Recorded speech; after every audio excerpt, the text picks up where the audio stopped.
The snow was burying her alive. Margaret Sullivan, 72 years old, lay pinned beneath a fallen tree branch in the Montana wilderness, her leg shattered, her heart failing. The blizzard screamed around her like a living thing. -40 degrees, no one within 15 miles, no phone, no hope. Her fingers had stopped shivering. That was the worst sign. She'd read about hypothermia. First you shake, then you stop, then you die. "I'm sorry," she whispered to the darkness, to her dead son, to the God she'd stopped believing in years ago. That's when she heard it. Through the howling wind, 4 shapes emerged from the whiteout, moving like shadows, like ghosts. Wolves. But not just any wolves. The same 4 she'd saved from death 4 years ago, the ones she'd raised, the ones she'd loved, the ones she'd been forced to abandon.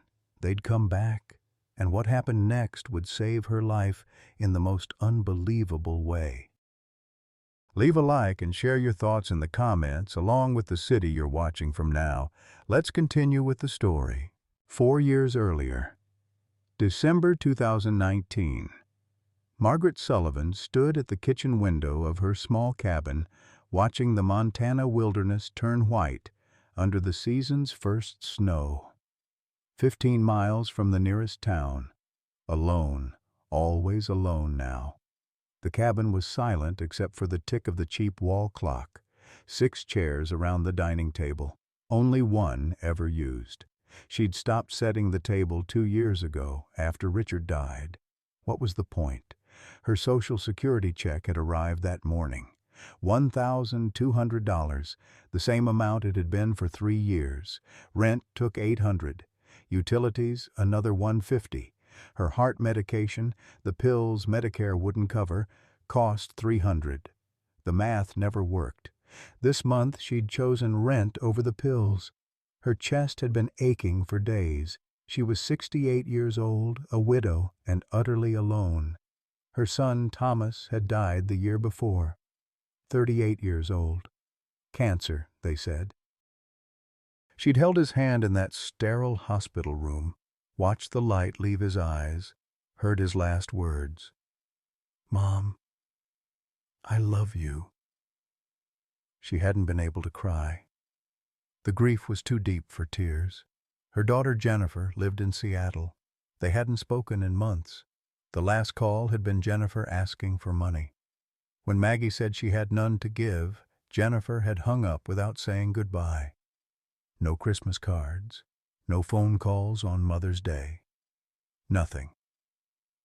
Last Thanksgiving, Maggie had microwaved a turkey dinner from the dollar store.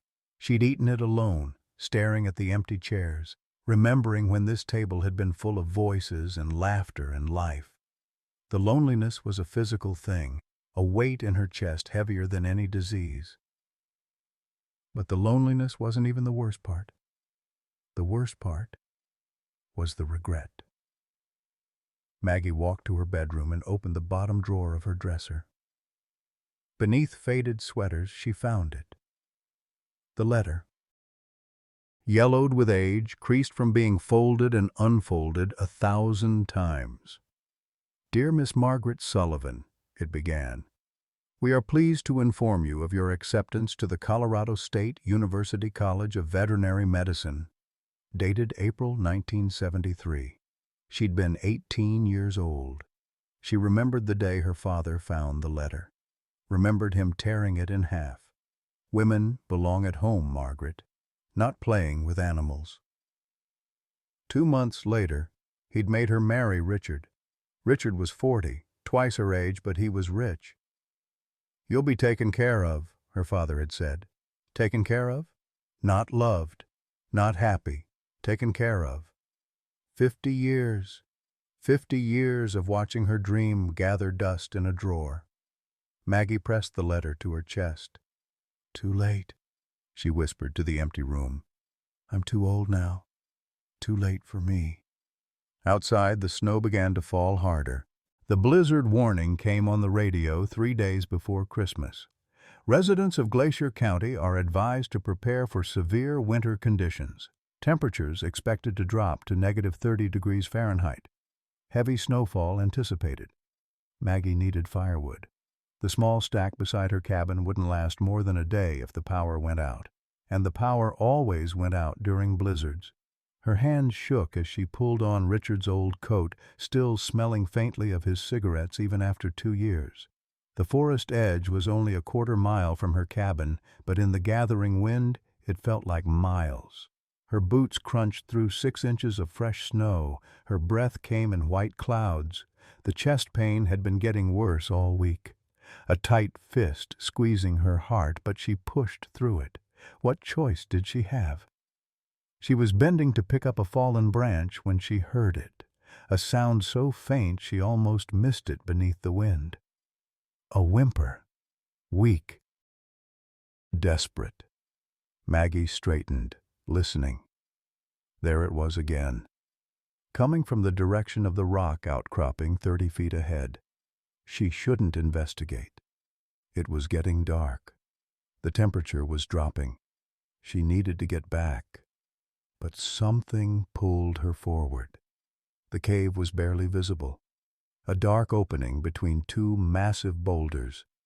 The whimpering was louder now, punctuated by small, pitiful cries. Maggie knelt at the cave entrance, her knees cracking, and peered inside. 4 tiny shapes huddled together in the darkness. At first, she thought they were puppies.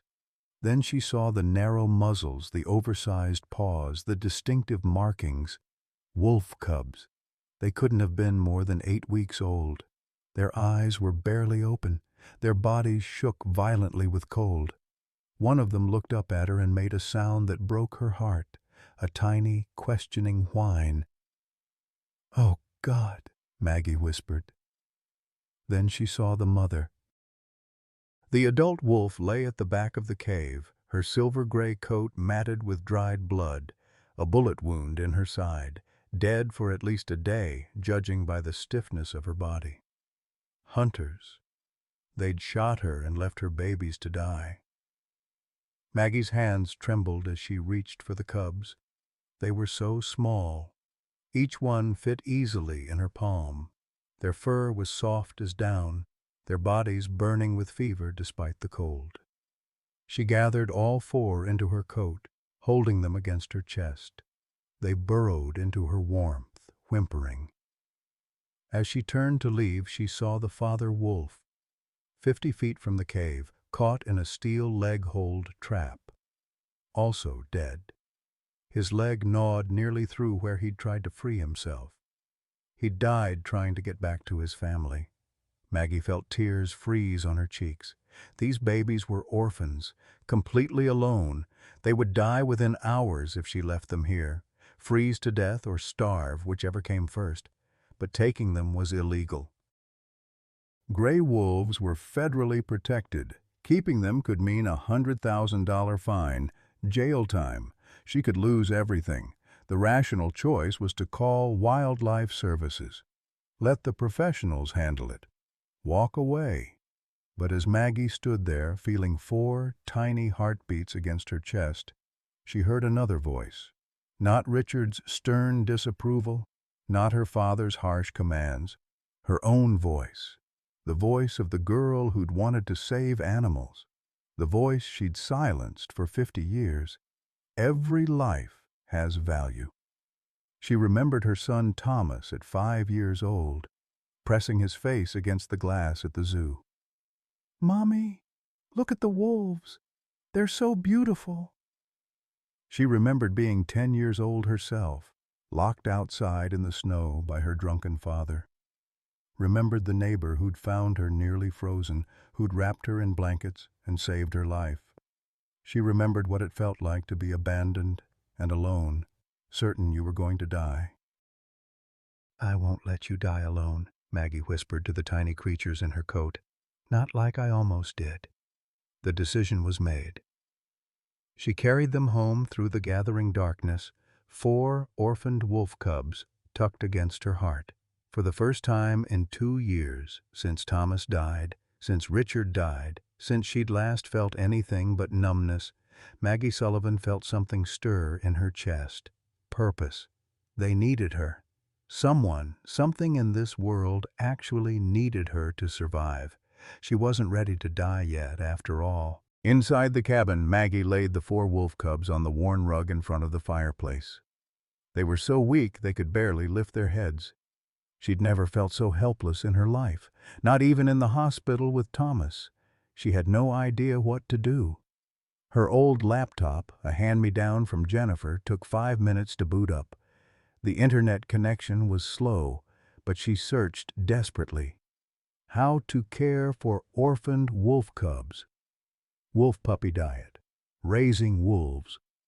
Most of the results warned her it was illegal, dangerous, impossible. But buried in a forum for wildlife rehabilitators, she found practical advice. Goat's milk formula for the first weeks, raw meat after that. Warmth, constant care.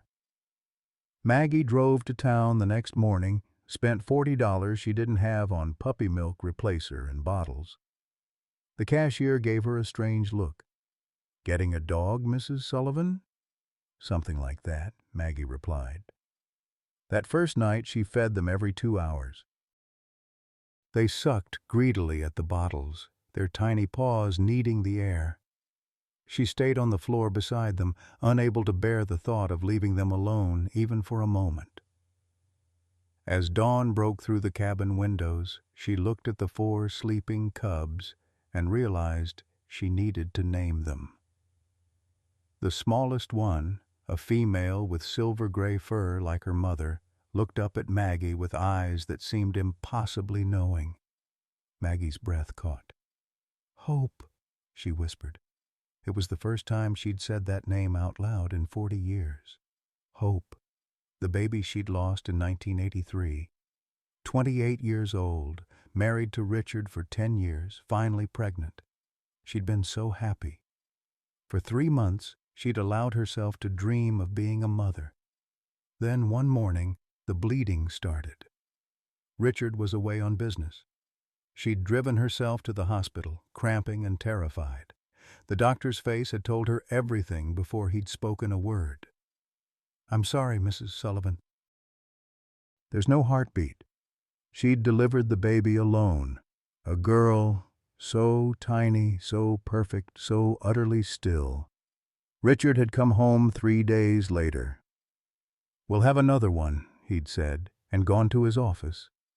She'd buried the baby in the backyard in a shoebox under the oak tree in the middle of the night where no one could see. She'd never told anyone, not Richard, not Thomas when he was born 2 years later, not Jennifer, no one. And now, 36 years later, she said the name again. Hope. Tears rolled down Maggie's face as she held the wolf cub. "I'm sorry I couldn't save you the first time," she whispered, "but I'll save you now." The largest male, strong and protective even at 8 weeks, she named Thomas, for her son, the son who'd loved animals, who'd begged her for a dog every birthday, who'd died before he turned 40. The gentle female with kind eyes became Grace, the Grace she wished her daughter Jennifer possessed. The Grace she'd never been able to give her children because Richard had made her into someone hard and closed. The last male, wild and spirited, she named Dream. For the veterinary career she'd never had. For the life she'd never lived. 4 names, 4 losses, 4 second chances. By the end of the first month, the cubs had grown strong. They followed Maggie everywhere, tumbling over her feet, wrestling with each other, filling the silent cabin with sounds of life.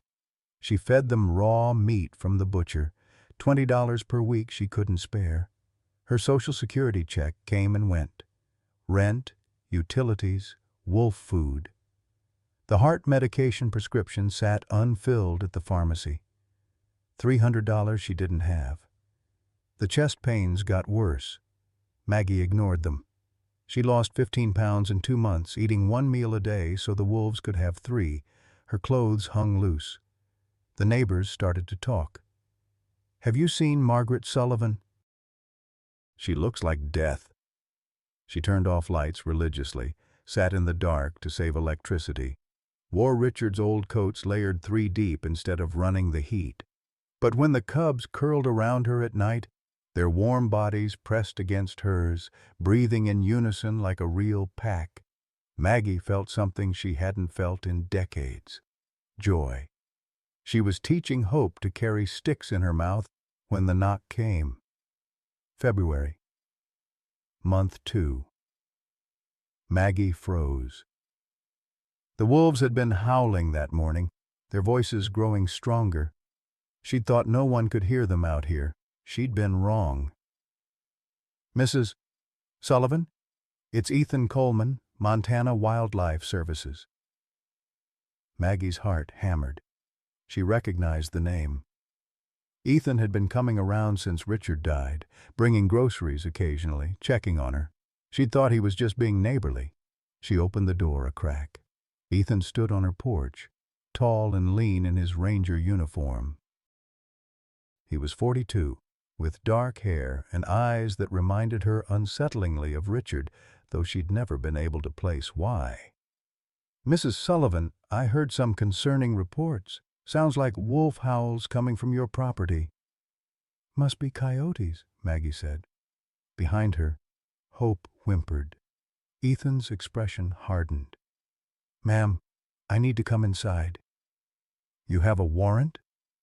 "I don't need one for a welfare check." He met her eyes. "Please don't make this harder than it has to be." Maggie stepped aside. Ethan walked into the cabin and stopped. 4 wolf cubs, now 12 weeks old, stared at him from beside the fireplace. Hope growled, a tiny sound. "Jesus Christ," Ethan breathed. "Do you have any idea what you've done? This is a federal crime, Mrs. Sullivan, keeping endangered wildlife without permits. You're looking at a $100,000 fine, possible jail time." Maggie lifted her chin. "So I should have let them die? You should have called us." "We would have handled it." "Handled it how?" "Put them in some facility where they'd die anyway. I've been reading, Mr. Coleman. Orphaned wolf cubs almost never survive in captivity." Ethan rubbed his chin, a gesture that tugged at her memory. Richard used to do the same thing when he was thinking. "I have to report this," he said, but his voice lacked conviction. "Give me 6 months," Maggie said. "Let me teach them to survive in the wild.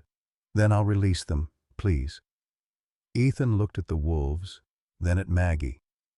Something flickered in his eyes. Conflict. Understanding. Something else she couldn't name. 6 months, he finally said. "But if anyone else finds out, I can't protect you." Winter gave way to spring, and the wolves grew. Hope developed into the alpha female, intelligent and watchful.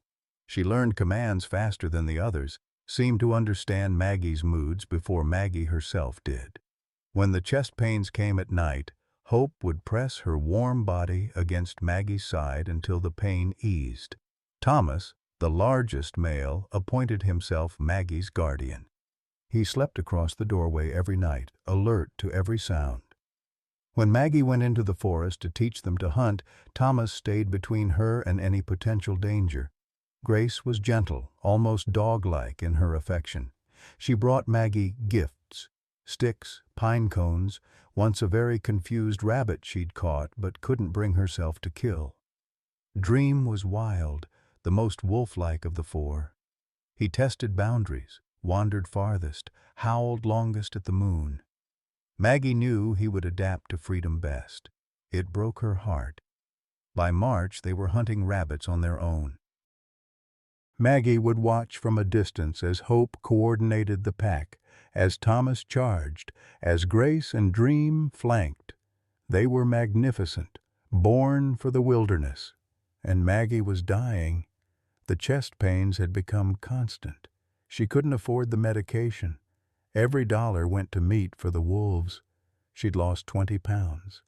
When she looked in the mirror, she saw a ghost. But when she looked at the wolves, She saw life, purpose, family. She'd started singing to them at night, the same lullaby her mother had sung to her before the state took her brother away. "Hush, little baby, don't say a word." The wolves would tilt their heads, listening, then curl around her in a protective circle. Maggie hadn't smiled in 2 years before the wolves. Now she smiled every day. Then came the day in the grocery store.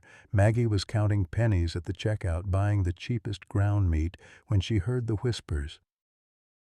"That's the Sullivan woman. I heard she's keeping wolves out there. Crazy old lady. Someone should call the authorities."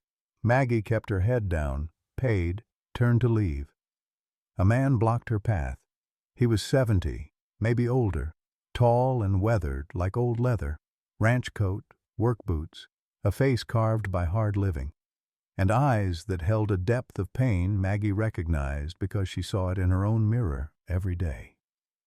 "You're Margaret Sullivan," he said, not a question. "Yes." "I'm Marcus Hardy. I own the ranch 5 miles north of you." He studied her face with unsettling intensity. "I've been hearing things. About wolves." The store had gone quiet. Everyone was listening. "I don't know what you've heard," Maggie said carefully. "I heard you're keeping 4 wolf cubs, raising them like pets." His voice was hard. "Do you have any idea how dangerous that is?" "They're not pets. I'm rehabilitating them." "Rehabilitating?" Marcus's laugh was bitter. "Let me tell you about wolves, Mrs. Sullivan. 20 years ago, wolves killed my son." The air went out of Maggie's lungs. "I'm so sorry." "Nathan was 5 years old, wandered too close to the forest. We found him 3 days later." Marcus's hands clenched into fists. "Wolves are killers. They're not pets, they're not friends, they're predators. And you're putting this whole community at risk." Maggie met his eyes. "I lost my son too. Last year, he was 38. Something flickered across Marcus's face. "Then you should understand. You should know what it's like to bury your child." "I do. Which is why I couldn't let those cubs die alone." Marcus reached up to rub his neck, and Maggie glimpsed something that made her breath catch. A birthmark, behind his left ear, heart-shaped, distinctive, exactly like hers. Her mind reeled. She had the same mark. Her mother had told her years ago before she died, "You and your baby brother both have it." The Sullivan mark. Her brother, taken away by the state when she was 6 years old when their father's drinking had gotten too violent. She'd never seen him again. Michael Sullivan. He'd been 2 years old. Could it be? But Marcus was already turning away. "Stay away from my ranch, Mrs. Sullivan. Those wolves come near my property. I have every legal right to shoot them." He walked out, leaving Maggie shaking. She wanted to call after him, to ask about the birthmark, about his past. But the words stuck in her throat. What if she was wrong? What if it was just coincidence? When Maggie got home, an envelope was taped to her door. Her hands trembled as she opened it. "Final notice. Eviction proceeding. You have 30 days to pay $15,000 in outstanding reverse mortgage payments or vacate the premises." $15,000. Maggie sank onto the porch steps, the letter crumpling in her fist. Richard had taken out a reverse mortgage 3 years before he died. She hadn't known until after his death. The terms were predatory, high interest, hidden fees. She'd been making small payments, but never enough. Now they wanted it all. 30 days. She had $216 in her bank account. That night, a man from the Helena Zoo called. Someone had tipped him off about the wolves. "Mrs. Sullivan, we understand you have 4 wolf cubs. We'd like to make you an offer. $5,000. We'll take them off your hands. Give them proper care in our facility." $5,000. A third of what she needed. But it was something. Maggie looked at Hope sleeping by the fire, at Thomas guarding the door, at Grace and Dream curled together. I need to think about it, she said. After she hung up, the choice became clear. Sell the wolves, keep the cabin, or keep the wolves, lose everything. She called Jennifer in Seattle. Mom, I'm busy. Jennifer, honey, I need help. The bank is going to take the cabin. I need $15,000. Silence, then, I don't have that kind of money. Please, I'm begging you. You know what, Mom? You should have saved better. You should have planned. I have my own bills, my own life. I'm not responsible for your poor decisions. Jennifer, I have to go. Click. Maggie sat in the darkness, phone in hand, wolves breathing softly around her. She'd choose the wolves. Of course she would. They needed her more than she needed a roof over her head. The next morning, she called the zoo back. I'm sorry, they're not for sale. For the next month, Maggie taught the wolves everything she could. She took them deeper into the wilderness, showed them how to track, how to hunt larger prey, how to survive. Ethan came by twice a week, bringing scraps of meat from his own freezer. You don't have to do this, Maggie said. I know. He wouldn't meet her eyes. There was something guilty in his expression, something she couldn't quite read. Why are you helping me? Because. He touched his chin, that gesture again. Because you deserve it. The wolves learned fast. By early April, they were hunting deer. They'd become a real pack, coordinated and strong. They were ready. Maggie wasn't. April 15th. Moving day was 2 weeks away. Maggie had packed nothing. She led the 4 wolves 20 miles into the deepest part of Glacier National Park. They followed her trustingly, tails wagging, thinking it was another training expedition. At the edge of a clearing, Maggie stopped. The wolves gathered around her, sensing something was different. You have to go now, she whispered. Her voice broke. You're ready. You can survive out here. Hope tilted her head, confused. Maggie pulled treats from her pocket, threw them into the forest. Go on. Go. The wolves looked at the treats, then back at her. They didn't move. Please, Maggie begged. Please go. Thomas whined and pressed against her leg. Maggie felt something tear inside her chest. She grabbed a stick, threw it at them. Get out of here. Go. You don't belong with me. The wolves backed up, hurt and confused. Maggie picked up rocks, threw them, yelling, crying. Go. Leave. I don't want you anymore. It was the hardest lie she'd ever told. Hope finally turned, giving Maggie one last look that would haunt her forever. Then the alpha female led her pack into the forest. Thomas was the last to leave. He looked back 3 times. Then they were gone. Maggie collapsed in the dirt and sobbed. Great heaving sobs that came from somewhere so deep she thought they might kill her. I'm sorry, she cried to the empty forest. I'm sorry. I love you. I'm so sorry. She walked back to her cabin alone. The silence was unbearable. That night, she sat at her empty table and realized she'd been wrong. She did have something left to lose. She'd lost it today. 4 years passed. December 2023. Maggie was 72 now, though she looked 80. The cabin had somehow remained hers. She'd never understood how. The eviction notice had simply stopped. No explanation. She'd assumed bureaucratic error and been too grateful to question it, but she'd paid a different price. The calendar on her wall still showed April 2020, the month she'd released the wolves. She hadn't had the heart to turn the page, 4 years frozen in time. The cabin was silent again, emptier than before the wolves, because now she knew what it felt like to have it full. The photo of the 4 cubs sat on the mantel, the only decoration in the house. Sometimes Maggie talked to it. Hope, you'd be full grown now.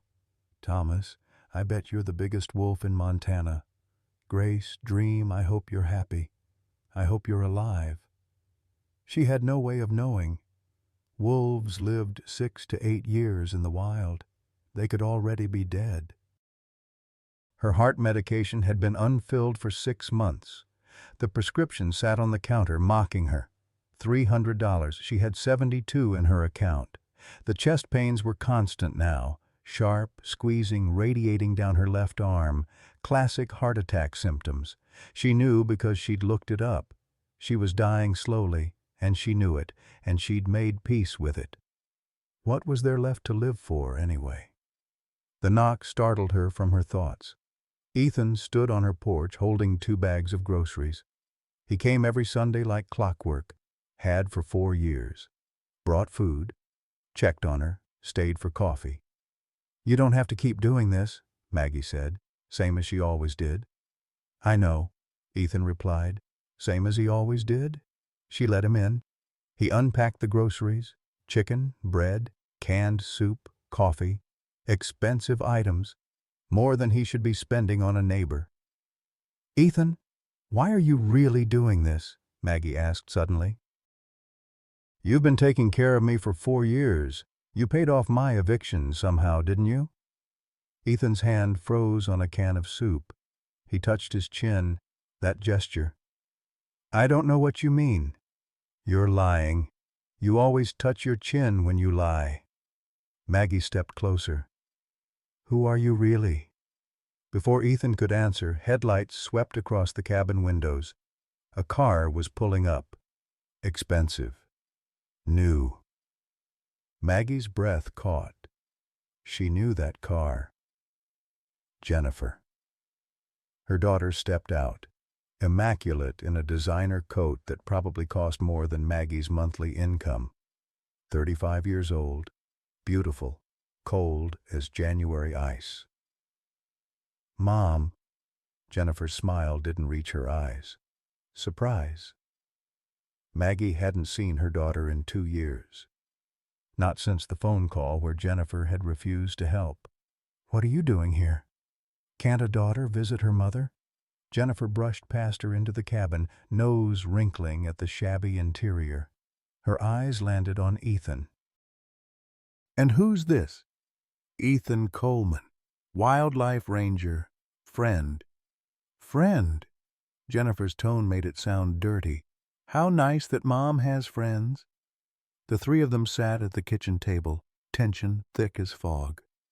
Jennifer made small talk about Seattle, her job in tech, her new apartment. Not once did she ask how Maggie was doing. Finally, Jennifer got to the point. "Mom, I've been thinking a lot about Thomas lately." Maggie's heart clenched. "Have you?" His death was so sudden, so unexpected. Jennifer's fingers traced patterns on the table. "Do you ever wonder if we could have caught it earlier? The cancer?" "Every day," Maggie whispered. "I mean, he was only sick for what, 6 months? And then gone." Jennifer's eyes were unreadable. "It's just strange, isn't it? How fast it happened?" Something in her tone made Maggie's skin crawl. "What are you trying to say, Jennifer?" "Nothing, just thinking out loud." Jennifer stood abruptly. "I'm tired. I'll sleep in my old room." "And we can talk more in the morning." After Jennifer went to bed, Maggie cleaned up. That's when she saw it. Jennifer's purse had fallen over, contents spilling out. Maggie bent to pick them up and froze. A prescription bottle, old, the label read, Thomas Sullivan. Maggie's hands shook as she picked it up. Why did Jennifer have Thomas's old medication? She turned it over, saw the lab analysis sticker on the back. Sample tested positive for arsenic contamination. Contact physician immediately. Arsenic. The room spun. Maggie grabbed the counter for support. Arsenic poisoning presented like cancer. Weakness, weight loss, organ failure. She'd read about it once, years ago, researching for, no, it couldn't be. But her hands were already pulling out her phone, searching arsenic poisoning symptoms versus cancer. The results made her stomach turn. Nearly identical. Easily misdiagnosed. She looked at the bottle again, saw the date. 6 months before Thomas died. Jennifer had kept it. Why would she keep it unless... The bathroom door opened. Jennifer stood there in her nightgown, face pale. "That's not what you think," she said quietly. "What is it then?" Maggie's voice shook. "Why do you have Thomas's medication with arsenic in it?" "I was going to tell you. I found it in his things after he died. I was going to report it, but I—" "You're lying." Jennifer's face hardened. "Fine. You want the truth, Mom? Here's the truth. You want to know about Thomas's will? What about it? He was leaving everything to you. Everything. The life insurance, the savings, his house, $300,000, all to you. Not a penny to me."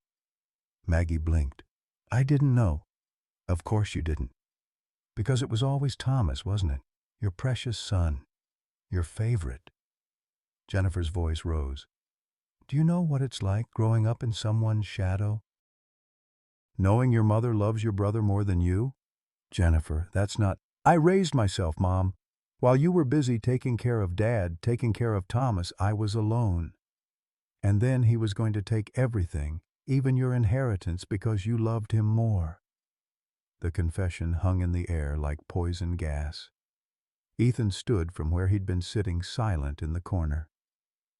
"Jennifer Sullivan, I'm placing you under citizen's arrest. I've recorded this entire conversation." Jennifer's face went white. "You can't." "I already called the police. They'll be here in 10 minutes. Sirens wailed in the distance, growing closer. But Maggie barely heard any of it. She was staring at her daughter, this stranger, seeing her clearly for the first time in 35 years. "You killed him," Maggie whispered. "You killed Thomas." Jennifer didn't deny it. She just looked at Maggie with eyes full of hate. "You killed me first." "Every day of my childhood, you killed me a little bit more." The police took Jennifer away in handcuffs. She didn't look back. Maggie sat at her kitchen table, numb, while Ethan made her tea. She couldn't drink.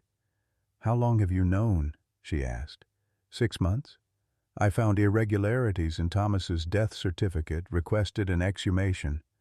The autopsy confirmed arsenic poisoning." Ethan set the cup in front of her. "I've been waiting for her to slip up, to confess. I'm sorry you had to hear it that way. My son didn't die of cancer. He was murdered. By his sister. By my daughter." The pain in her chest wasn't the heart condition anymore. It was something breaking that could never be repaired. The radio crackled. Weather alert. Major winter storm approaching. Category 5 blizzard expected to hit Glacier County within 48 hours. Temperatures dropping to -40. This will be the worst storm in Montana history. Residents are urged to evacuate immediately. Ethan looked at Maggie. "You need to come with me. You can't stay here alone." "Where would I go?" "My place. Town. Anywhere but here." Maggie shook her head. "I'm staying." "Maggie, this storm will kill you." "Then that's God's will." Ethan argued for another hour, but Maggie wouldn't budge.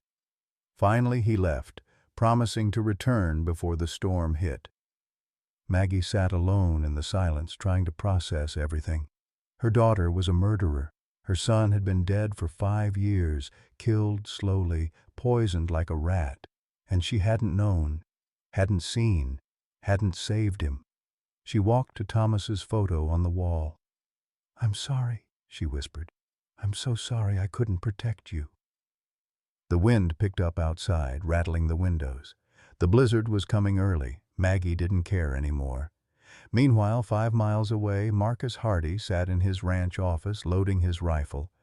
The wolf pack had been spotted near his cattle again. 4 adults now, fully grown. The lead female had distinctive silver-gray fur. They'd been haunting the edges of his property for months. This time, he was going to finish what he should have done 20 years ago. The hunt was scheduled for tomorrow morning right before the storm. 6 men, legal permits. They'd track the pack, eliminate the threat. Marcus touched the photo of Nathan on his desk. 5 years old, forever frozen in time. "I'll make it right, son," he promised. "I'll make them pay." He didn't know that those wolves had once been raised by a woman named Margaret Sullivan. He didn't know they were heading back to her cabin, drawn by some instinct deeper than survival.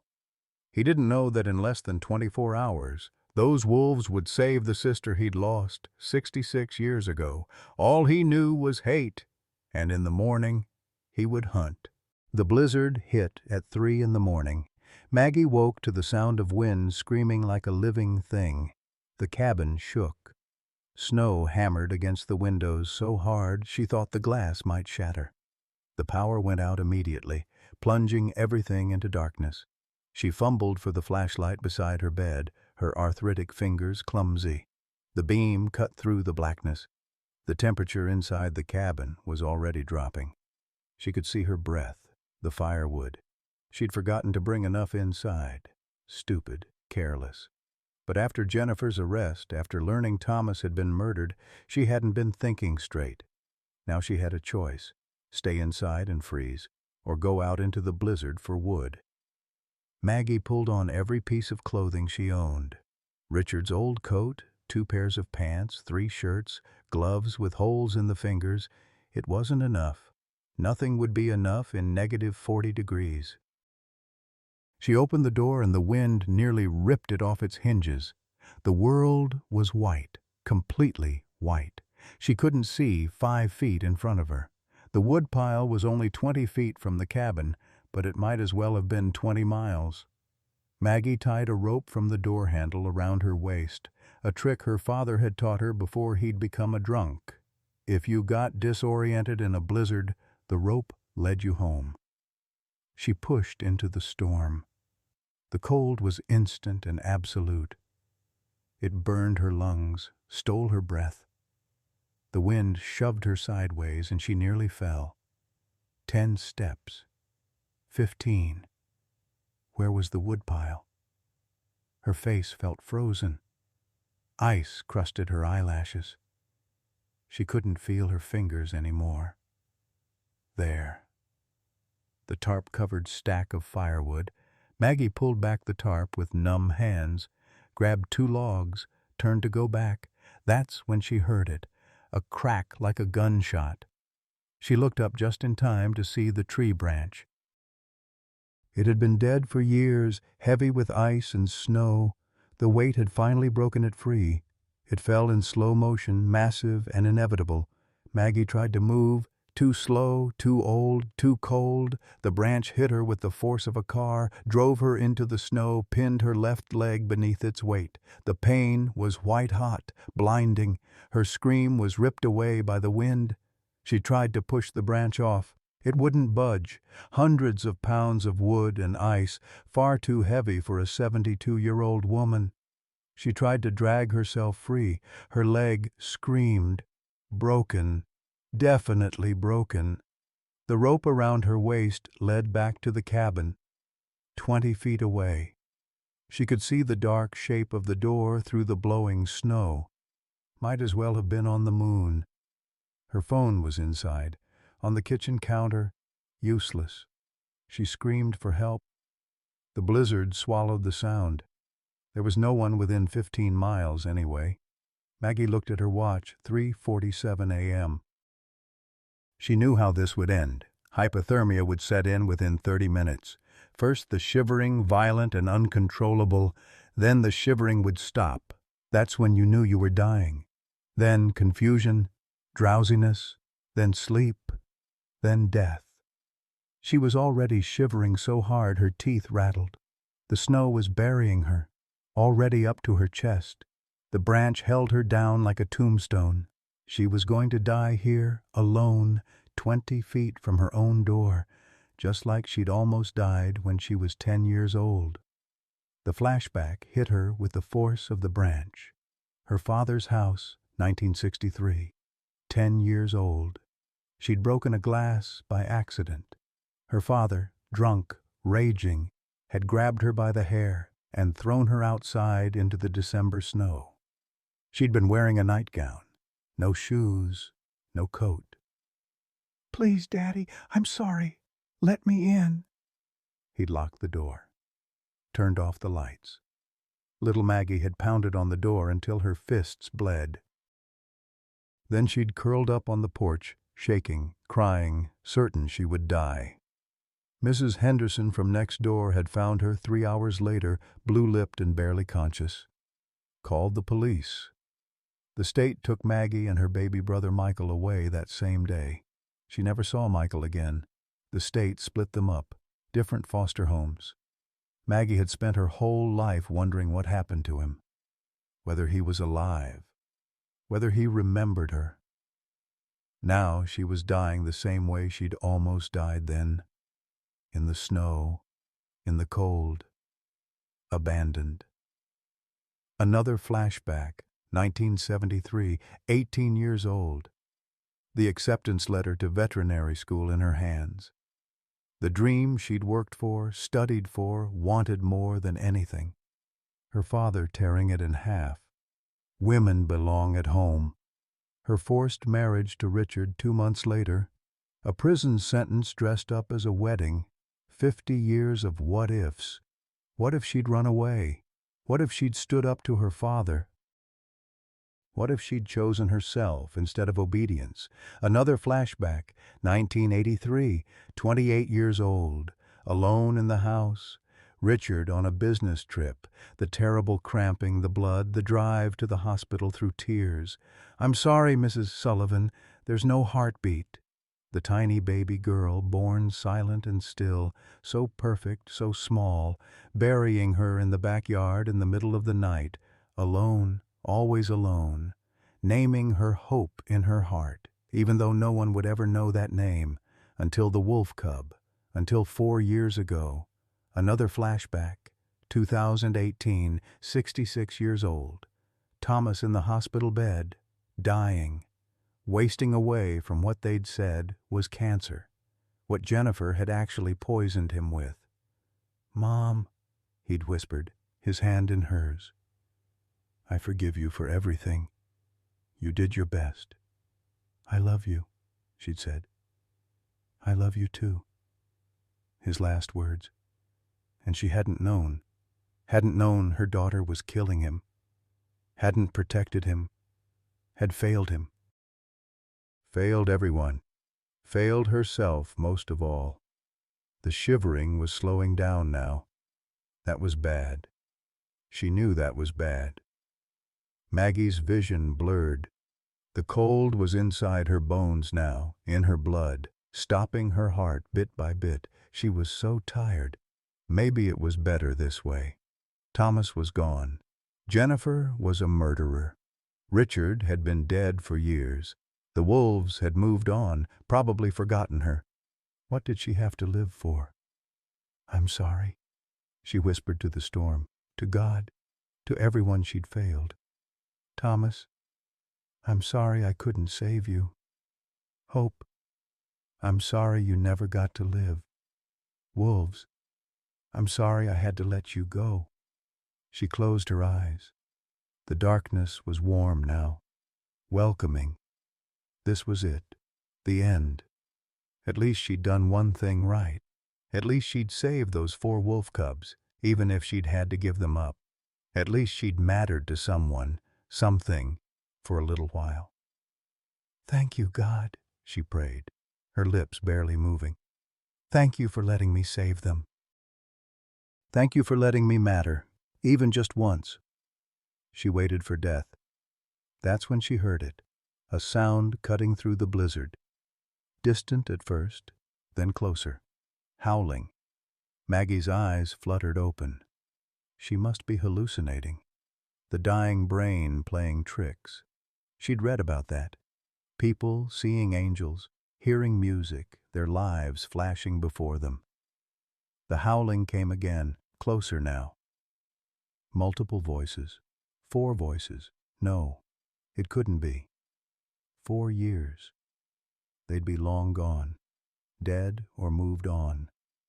Wolves didn't come back, but the howling was real, getting closer. And then she saw them. 4 shapes emerging from the white, larger than she remembered. Adults now, full-grown and powerful. The silver-gray female in the lead, distinctive and unmistakable. Hope. Maggie's heart, barely beating, lurched. They'd come back. The wolves surrounded her, whining, licking her face. Hope pressed her warm body against Maggie's side. Thomas, the large male, began digging frantically at the snow around her. Grace and Dream joined him, their powerful legs clearing the drift. "You came back," Maggie whispered, tears freezing on her cheeks. "You came back for me." Hope looked at her with those intelligent eyes, then threw her head back and howled. Not a hunting howl, a summoning howl. The other wolves joined in, their voices rising above the storm. Maggie felt warmth returning to her body where the wolves pressed against her. Not enough. She was too far gone. But it was something. It was everything. Thomas and Dream dug at the branch, trying to move it. It shifted slightly, but not enough. Maggie's consciousness was fading. The wolves' efforts were slowing. They'd tried. They'd come back for her. But it wasn't enough. At least she wouldn't die alone this time. At least she'd been loved. 5 miles away, Marcus Hardy heard the howling. He sat up in bed, heart pounding. That was the wolf pack. The one that had been threatening his cattle. He'd know those voices anywhere. And they were close. Very close. He looked at his watch. 4:30 a.m. The hunt wasn't supposed to start until dawn, but the wolves were right there. Marcus grabbed his rifle, pulled on his coat. This was it. This was the moment he'd been waiting for 20 years. The moment he'd avenge Nathan. He loaded the truck, called 2 of his hunting party. "Get to the Sullivan property. Now. The wolves are there." He didn't question why they'd be at that strange old woman's cabin. He didn't care. All he cared about was the rifle in his hands and the howling in the distance. The wolves had taken his son. Now, he'd take their lives.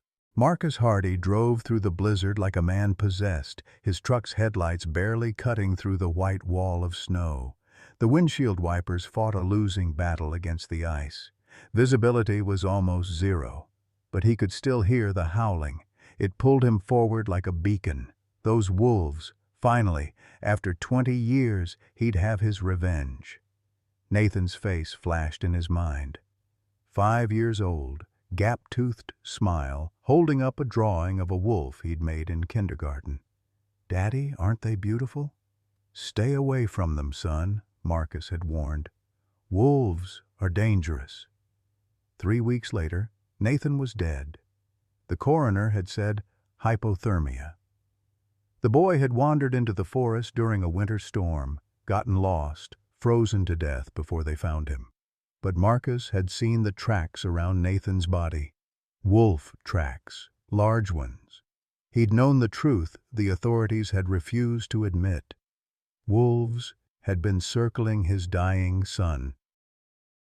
Maybe they'd scared him deeper into the woods. Maybe they'd prevented him from finding his way home. It was their fault. All their fault. Marcus's knuckles were white on the steering wheel as he pulled up to the Sullivan woman's cabin. He could see shapes in the snow. 4 large animals surrounding something on the ground. He grabbed his rifle and stepped out into the storm. The wind hit him like a fist. He could barely see, but he moved toward the wolves, raising the rifle to his shoulder. The largest male saw him first, turned, growled. Marcus aimed at its head. "No, please don't!" The voice was weak, barely audible over the wind, but it stopped him. Marcus looked down and saw her, Margaret Sullivan, the strange old woman from the grocery store, pinned beneath a massive tree branch, half buried in snow, dying, and the wolves weren't attacking her. They were protecting her, keeping her warm. digging the snow away from her body. The silver-gray female, the alpha, positioned herself between Marcus and the woman, teeth bared. But she didn't attack, just stood guard. Marcus kept the rifle trained on the wolf, confusion warring with 20 years of hate. "Don't shoot them," the woman begged, her voice cracking. "Please, they're trying to save me. They're wolves. They're killers. They're family." The woman tried to lift her head, and the movement made her hair shift.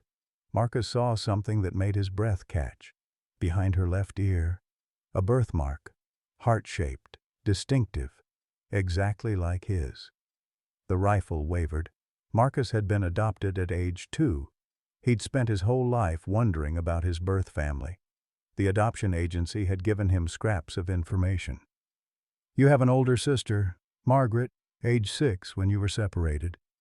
He'd searched for years, but Margaret Sullivan was a common enough name. He'd found dozens, none of them the right one. He'd given up. And now she was lying in the snow in front of him, dying. "That birthmark," he heard himself say, his voice strange and distant. "Behind your ear." The woman's eyes widened. "How do you know about that?" "I have the same one." Marcus lowered the rifle with shaking hands. "You're Margaret Sullivan, born 1951. "Yes. How?" "I'm Michael, your brother." The words hung in the frozen air between them. Margaret stared at him, and even half dead from hypothermia, recognition blazed across her face. "Michael? Little Michael?" "They changed my name. Marcus Hardy. I was adopted when I was 2. "I looked for you," Margaret whispered, tears streaming down her frozen cheeks. "For years, I thought you were dead." 66 years. They'd been separated for 66 years. Marcus dropped to his knees beside her, rifle forgotten in the snow. The alpha wolf, Hope, though he didn't know her name, watched him but didn't attack. She seemed to sense he was no longer a threat. "Nathan," Marcus said, his voice breaking, "my son. I blamed wolves for his death. I've spent 20 years hating them." "I lost my son too," Margaret said. "Last year. I thought it was cancer. I just found out it was murder." The pain in her words mirrored his own. They'd both buried their children, both spent years in hatred and grief. And now, impossibly, they'd found each other. "We have to get you out of here," Marcus said, examining the branch. It was massive, too heavy for one man to move. He tried anyway, putting all his strength into it. The large male wolf, Thomas, came to his side and began digging, clearing snow from under the branch. Marcus stared at the animal. The wolf looked back at him with eerily intelligent eyes. Together, man and wolf worked. The other wolves joined in. 5 minutes of frantic effort, and the branch shifted just enough for Marcus to pull Margaret free. Her leg was broken, bone visible through torn flesh. She screamed when he lifted her, then passed out. Marcus carried his sister through the blizzard to his truck. The 4 wolves followed, forming a protective circle around them. As he opened the truck door, headlights cut through the storm. Another vehicle was pulling up. Ethan Coleman stepped out, his face pale with panic. "I heard the howling," Ethan shouted over the wind. "Is she—" "She's alive. Barely." Marcus laid Margaret in the back seat. "We need to get her to a hospital. Now." Ethan climbed in beside her, checking her pulse, her breathing. "She's hypothermic. We have maybe 30 minutes. The wolves stood in the snow, watching. Hope's eyes met Marcus's one last time. He saw no malice there, only loyalty, love. These wolves had saved his sister, the sister he'd thought was lost forever. "Go," Marcus said to them softly. "You did good. Thank you." The wolves melted back into the storm. Marcus drove like hell toward town, Ethan in the back seat trying to keep Margaret warm, conscious. "Why were you at her cabin?" Marcus demanded. "I've been watching over her for years." Ethan's voice was tight. "I owed her." "Why?" Ethan looked down at Margaret's unconscious face. His jaw worked. Finally he spoke. "Because my father destroyed her life, and I almost destroyed what was left of it." Marcus glanced in the rearview mirror. "What are you talking about?" "Richard Sullivan was my father." The confession hung in the air. "Margaret's husband?" "Yes. He had an affair with my mother in 1981, Sarah Coleman. He got her pregnant, then abandoned us both." Ethan's hands clenched into fists. "My mother died when I was 15. Left me a letter telling me the truth. I spent 27 years hating a man I'd never met." "What does this have to do with Margaret?" "Richard died before I could confront him, so I decided to hurt the person he left behind." "Margaret." Ethan's voice cracked. "I became a ranger, got assigned to this district on purpose. I befriended her, gained her trust. I was planning to get power of attorney, seize her assets. Everything Richard had owed my mother, I'd take from her." Marcus's hands tightened on the wheel. "You bastard." "I know. But then I got to know her. Saw how much she'd suffered, how Richard had treated her just like he'd treated my mother. We were both his victims." Ethan looked at Margaret. "When her eviction notice came, I couldn't do it. I paid off her debt, $15,000, every penny I'd saved." "Why?" "Because she deserved better. Because she was kind to me when I didn't deserve kindness. Because she saved those wolves when no one else would have." Ethan's voice broke. "I'm not my father. I chose not to be." Marcus processed this as he drove. Another victim of Richard Sullivan. Another broken family. "She forgave me when I confessed last week," Ethan said quietly. "I don't deserve it, but she did." They reached the hospital 45 minutes later. Margaret was rushed into the ER, doctors swarming. Broken leg, severe hypothermia, possible heart attack. Marcus and Ethan sat in the waiting room, two strangers bound by one woman. "You're her brother?" Ethan asked. "Found out tonight. 66 years we've been apart." "Jesus." They sat in silence. Then a police detective entered, looking grim. "Are you family of Margaret Sullivan?" "I'm her brother. Just found out tonight." "And you?" The detective looked at Ethan. "Friend, sort of." The detective sat down. "We arrested Jennifer Sullivan 3 hours ago, Margaret's daughter. She's been charged with second-degree murder." Marcus's blood went cold. "Murder? Of who?" "Thomas Sullivan, Margaret's son. He died 5 years ago, supposedly from cancer." The detective pulled out a file. "We exhumed the body 2 weeks ago based on a tip. Autopsy showed lethal levels of arsenic in his system. He was poisoned over a period of 6 months." Ethan leaned forward. "I'm the one who called in the tip. I found evidence at Margaret's cabin." "The medicine bottle?" "Yes. We've matched Jennifer's fingerprints to arsenic purchases made in 2017 and 2018. We also found text messages between her and a friend discussing her brother's slow death." Marcus felt sick. "Why?"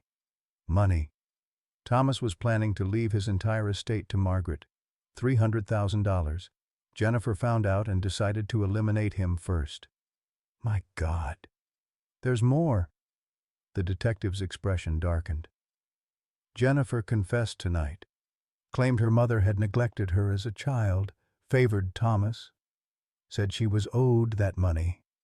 Showed no remorse." The ER doors opened. A doctor emerged. "Margaret Sullivan is stable. The hypothermia is reversing. We've set her leg. She's awake and asking for her brother." Marcus stood on shaking legs. I can see her? Room 237. Marcus walked down the sterile hallway, his heart pounding. 66 years. He'd been 2 years old when they took him away. He had no memory of her, but she'd looked for him. She'd remembered. He pushed open the door to room 237. Margaret lay in the hospital bed, IV lines in her arms, her leg in a cast. But her eyes were open, clear, alive. She looked at him and smiled. Michael. Margaret. He crossed to her bedside, took her hand. I'm sorry it took 66 years. You found me. That's all that matters. She squeezed his hand weakly. Thank you for saving me. Your wolves saved you. I just drove the truck. Our wolves, she corrected softly. They came back for both of us. Marcus felt something in his chest crack open, something that had been frozen for 20 years. I was wrong about them. About wolves. About everything. Nathan's death wasn't their fault, was it? No. The coroner said hypothermia. I saw wolf tracks and convinced myself they'd killed him. I was wrong. We've both lost so much, Margaret whispered. But maybe we can save what's left. Marcus looked at his sister, found after a lifetime lost, and nodded. I'd like that. 2 weeks later, Maggie sat in her hospital bed watching the snow fall outside the window. Her leg was healing in its cast, the brake setting properly. For the first time in 6 months, she had her heart medication. The nurses had put her on a meal plan, and she'd already gained back 5 pounds. She looked healthier than she had in years. Marcus visited every day, making up for 66 lost years, one conversation at a time. They'd discovered they had the same laugh, the same habit of touching their ear when nervous, the same memories of their mother's lullaby. Ethan brought groceries, books, crossword puzzles.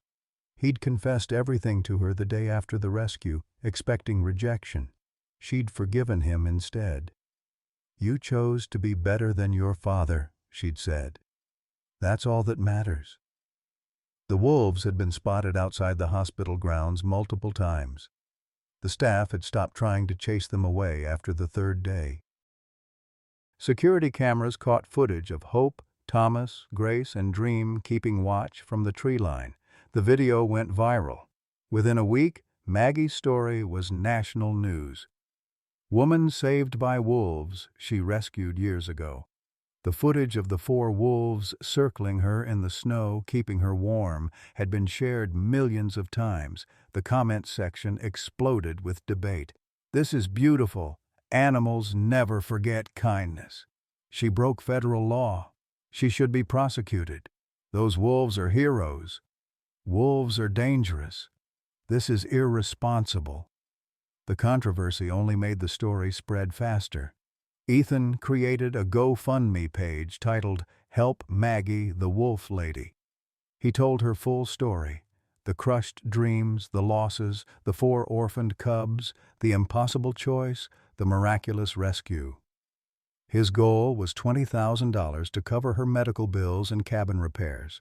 It raised $127,000 in 1 week. Messages poured in from around the world. This is what loyalty looks like. Faith in humanity restored. Those wolves understood love better than most humans. She's an inspiration. It's never too late to follow your dreams. Maggie read every comment, tears streaming down her face. Strangers cared.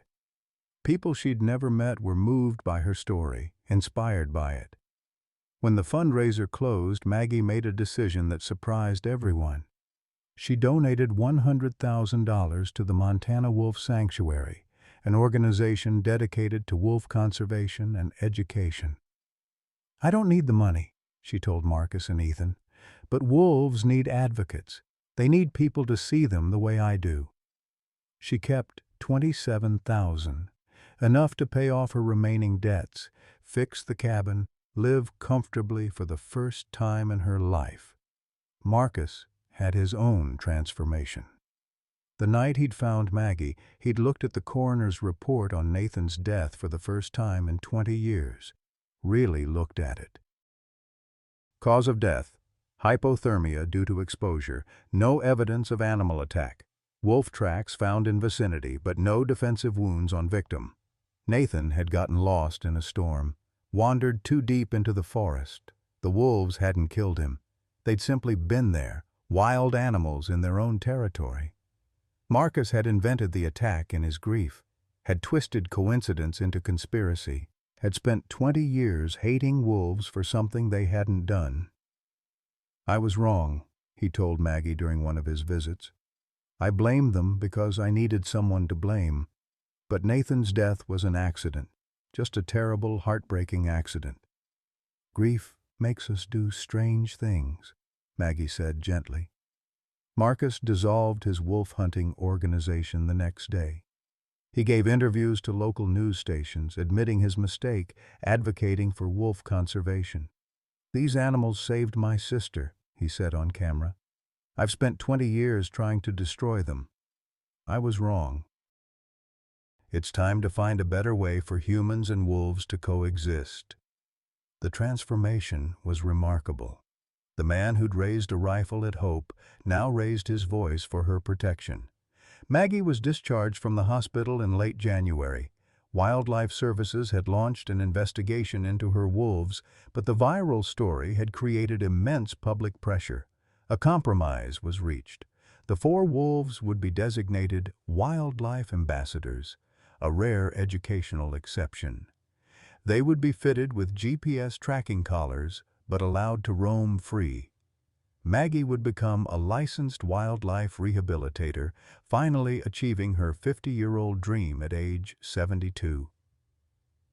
"Better late than never," she said, when they handed her the certificate. The wolves were brought in for their collars. Hope approached Maggie cautiously, sniffed her hand, then pressed her head against Maggie's palm. Maggie wept. Thomas, Grace, and Dream followed, each greeting her in turn. 4 years apart, and they remembered. They knew her. The veterinarian examining Hope made an announcement that stopped Maggie's heart. "This female is pregnant. She'll give birth in about 6 weeks." Hope was going to have pups. Maggie would be a grandmother to wolves. The symbolism wasn't lost on her. Hope, named for the daughter she'd lost, was giving life. The circle was closing. One evening in early February, Ethan sat with Maggie and Marcus in the cabin, the 3 of them around the kitchen table. The first time in Maggie's life that table had felt full. "You're Richard's son, which makes you family," Marcus said to Ethan. "I don't deserve," Ethan started. "You chose to be good," Maggie interrupted. "You chose to help me when you could have hurt me. That's what family does." Ethan's eyes filled with tears. "I've never had a family." "You do now," Marcus said. That night, they had dinner together. Not fancy, just chicken soup and bread, but it was the best meal Maggie had eaten in years. 3 people who'd been strangers 6 months ago, now bound together by pain, forgiveness, and wolves. Jennifer was sentenced to 25 years to life for second-degree murder. The trial was brief, the evidence overwhelming. Maggie attended the sentencing. Jennifer wouldn't look at her. 2 weeks later, Maggie visited the prison. Jennifer sat across from her in the visiting room, thin and pale in her orange jumpsuit. Her eyes were hard. "Why are you here?" Jennifer asked. "To tell you I forgive you. I don't want your forgiveness." "I'm not giving it for you," Maggie said quietly. "I'm giving it for me, so I can be free of this poison." Jennifer's facade cracked slightly. "I hated you my whole life." "I know. And I failed you. I was so busy trying to keep Richard happy, trying to keep Thomas healthy, that I didn't see you. I didn't give you what you needed. You loved him more. I loved you both, but I showed it poorly. I'm sorry, Jennifer. I'm truly sorry." Jennifer looked away, jaw tight. "It doesn't change anything." "No, it doesn't. You still killed your brother. You still have to live with that." Maggie stood. "But when you're ready to remember Thomas for who he really was, not the brother you resented, but the person he was, I left these for you." She placed a photo album on the table. Pictures of Thomas as a child, as a teenager, as a man. Smiling, laughing, living. He loved you, Jennifer. Even at the end, he loved you. Maggie walked out. She didn't look back. Forgiveness didn't mean reconciliation. It meant releasing the hatred so it couldn't poison her anymore. Spring came to Montana in April 2024, 4 months after the rescue. Maggie stood in her backyard, watching the spot where she'd buried her baby daughter 41 years ago. The oak tree had grown tall. The ground had thawed. Hope the wolf had chosen this exact spot to den. Maggie had watched from the cabin window as Hope dug, circled, settled. The wolf knew. Somehow she knew this ground was sacred. 5 pups were born on a warm April morning. Squirming, blind, perfect. Maggie knelt at the edge of the den, tears streaming down her face. "Hello, baby Hope," she whispered. "Your daughter had daughters of her own." Marcus and Ethan stood behind her, quiet witnesses. "Nathan would have loved this," Marcus said softly. "Thomas would have too," Maggie replied. "My mother would be happy you found peace," Ethan added. The 3 of them, 72, 70, and 42, watching new life begin in a place where death had once reigned. Thomas, Grace, and Dream guarded the perimeter while Hope nursed her pups. A full pack, a full family. Maggie looked at her brother, at Ethan, at the wolves. "I thought my life was over at 68, she said. "I thought I'd wasted 50 years. "And now?" Marcus asked. "Now I know those years led me here, to this moment, to you, to them." She gestured at the wolves. "Maybe nothing is wasted. Maybe it's all preparation." The sun set over the Montana mountains, painting the sky gold and pink. The wolf pups made soft sounds. Hope watched Maggie with trusting eyes. Maggie smiled, a real smile, the first genuine smile in 54 years. "It's never too late," she said. "It's never too late to become who you were meant to be." She looked at Marcus. "They said I was too old." "What did you say?" he asked, grinning. "I said, watch me." And as the stars came out and the wolves settled in for the night, Margaret Sullivan, orphan, widow, mother of the lost, grandmother of wolves, finally came home, not to a place, to herself. Maggie's story reminds us of a truth we often forget. It's never too late to matter. She was 72 when those wolves came back, proving that the love we give never truly leaves us. How many of us have buried our dreams alongside our losses? How many have convinced ourselves that our best years are behind us, that we've wasted too much time, that we're too old to start again? Maggie thought she'd failed everyone, her children, her husband, herself. She lived with crushing loneliness, watching an empty table that once held laughter. Yet, in her darkest moment, pinned beneath that tree with death closing in, she discovered something profound. The family we create through kindness matters just as much as the family we're born into. Those wolves didn't forget her sacrifice. They didn't abandon her when she needed them most. And neither did the brother she'd lost for 66 years. Maggie's transformation didn't happen in her youth. It happened when most people would have given up. She became who she was meant to be at 72, not despite her age, but because of everything those years had taught her. Here's what I want to know.